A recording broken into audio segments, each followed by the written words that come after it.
ଅଞ୍ଚଳ ସମିଆକେ ଜୁହାର। ଆଉ ଆମେ ବର୍ତ୍ତମାନ କେନ୍ଦ୍ରା ସରକାରୀ ଉଚ୍ଚ ପ୍ରାଥମିକ ବିଦ୍ୟାଳୟଠାରେ ଆମେ ଉପସ୍ଥିତ ଅଛୁ। ଆଜି ଅଗଷ୍ଟ 15 ସ୍ୱାଧୀନତା ଦିବସ ପାଳନ କରୁଅଛୁ।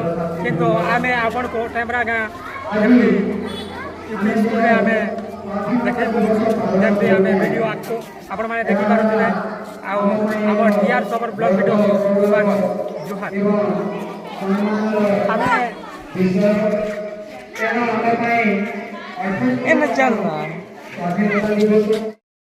ସର୍ବପ୍ରଥମେ ଜୁହାର। ଆଉ ଆମେ ଆଜି ଅଗଷ୍ଟ 15 ସ୍ୱାଧୀନତା ଦିବସ ପାଳନ କରୁଅଛୁ। ଆମେ ଆପଣଙ୍କୁ ଭିଜୁଆଲ ମାଧ୍ୟମରେ ଦେଖେଇବୁ। ଆମେ ସରକାରୀ ଉଚ୍ଚ ପ୍ରାଥମିକ ବିଦ୍ୟାଳୟ ଟେମ୍ବରା ଗ୍ରାମଠାରେ ଉପସ୍ଥିତ ରହିଛୁ।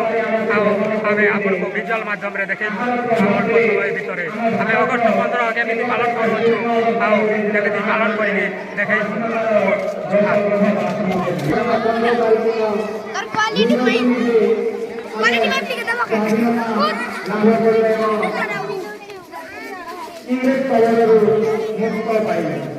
ଯାହାଦ୍ୱାରା ଆଜି ଆମେ ଗର୍ବର ସହିତ କହିପାରିବେ ଯେ ଆମେ ସମସ୍ତେ ଭାରତୀୟ ଏବଂ ଆମର ଚିନ୍ତିତ ବିକାଶିତ ଲକ୍ଷ୍ୟ ଆଗକୁ ନେଇ ଆଗାମୀ ସମୟରେ ଭାରତ ମଧ୍ୟ ଏକ ଭାରତର ଭବିଷ୍ୟତ ଏକ ବିକଶିତ ରାଷ୍ଟ୍ର ହେବା ପାଇଁ ଯାଉଛି।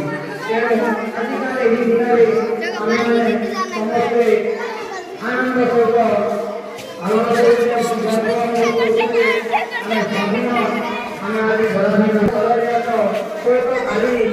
ଗୋଟିଏ ଉଚ୍ଚ ଅଭିଳାଷ ନେଇ ଦେଶ ପାଇଁ ଗୌରବ ଏବଂ ଗର୍ବ ଆଣି ଦେଇପାର। କଥାରେ ଅଛି ଆଜିର ଶିଶୁ କାଲିର ନାଗରିକ ଆଉ ଭାରତୀୟର ବୈଜ୍ଞାନିକ ମାନବିକର ଦେଶର ଜଣେ ଗୋଟିଏ ସର୍ବଗୌରବ କହିଛନ୍ତି।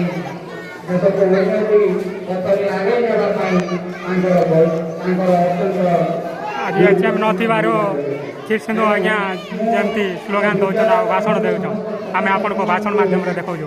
କହିବାକୁ ଚାହେଁ ଯେ ଆମେ ମଧ୍ୟ ଆମ ଗାଁ ନିଜ ମାଟି ରାଜ୍ୟ ତଥା ଦେଶ ପାଇଁ ଆମେ ସମସ୍ତେ ଏକ ଲକ୍ଷ୍ୟ ରଖିବା କଥା ଯେ ଆମେ